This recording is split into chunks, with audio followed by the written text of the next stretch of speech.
is a young adult author and writes young adult books too, which I didn't know, and I love young adult books, so I was really excited to find that out. Ready? All right. So this is a poem, I could almost probably read it in my sleep.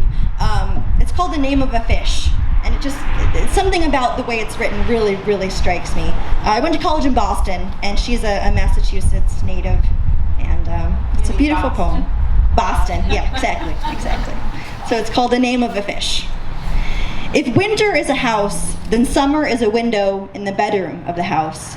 Sorrow is a river behind the house, and happiness is the name of a fish who swims downstream.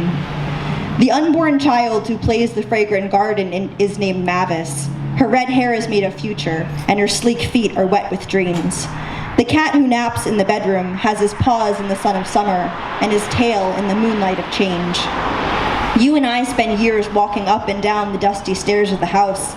Sometimes we stand in the bedroom and the cat walks toward us like a message. Sometimes we pick dandelions from the garden and watch their white heads blow open in our hands. We are learning to fish in the river of sorrow. We are undressing for a swim.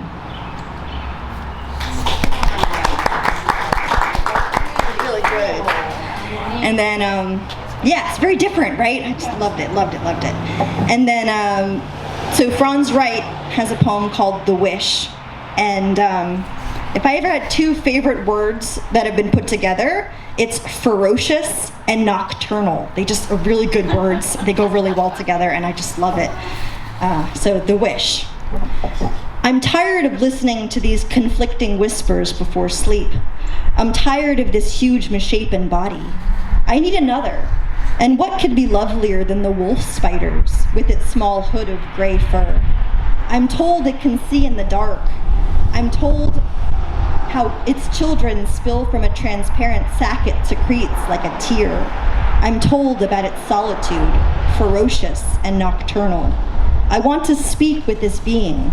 I want it to weave me a bridge.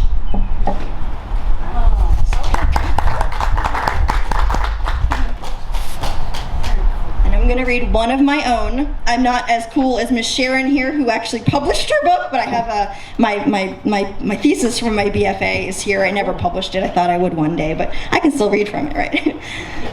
So I had a teacher in college. His name was Alan Henkin, and I went to an art school where everyone studied film and media and poetry. But he was an environmental science teacher, and at the start of all his classes, he gave a little spiel about how we're all the hearts of stars. We all have the same matter as the stars. We're all made of carbon.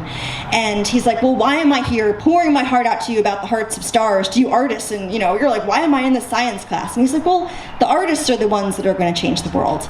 And I thought there was a lot of power in that. And he passed away actually in the middle of one of my classes that I was taking with him. He went on this crazy diet where he stopped eating carbs. And he was kind of a big guy. And he actually had a heart attack outside his home, and he was out measuring snow, the first snowfall of the season, and he just had a heart attack. It was just the saddest. I cried for days. He was just the most amazing human being. And so I wrote this poem, After Rain, for him. After rain. The city no longer smells like stale gasoline and garbage, but like wet bark and the bittersweet stems of resilient, indestructible weeds. The city smells like earth, rising, and for a few hours we remember where we've come from. Tensions dissipate while torrents of rainwater rinse the streets, the earth's soft soap, car wash, hot shower. Walking in soaking clothes through my neighborhood, I think of how life started from the ocean and evolved, mutating and strengthening. I think of how we're connected to the cycle of ocean tides and seasons change, to downpour, sunshine, and growth.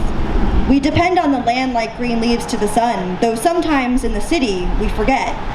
We forget that we've come from these small puddles and square feet of soil.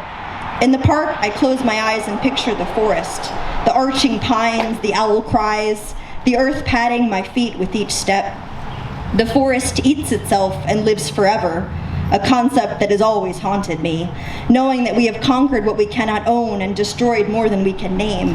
But after rain, when the streets begin to dry and clouds dissipate, there's a sometimes slight, sometimes enormous recognition of our place on this earth, our connection to the saturated roots, the sodden soil, the earth that renews itself continually. When the body dies, some choose to be buried in coffins, separating them from the earth. But the walls of the enclosure will break down with time, and we will be renewed, just as the fox and the flower. I once learned that we will live forever, that nothing dies. Everything is recycled and renewed. I once learned that we are indeed the hearts of stars.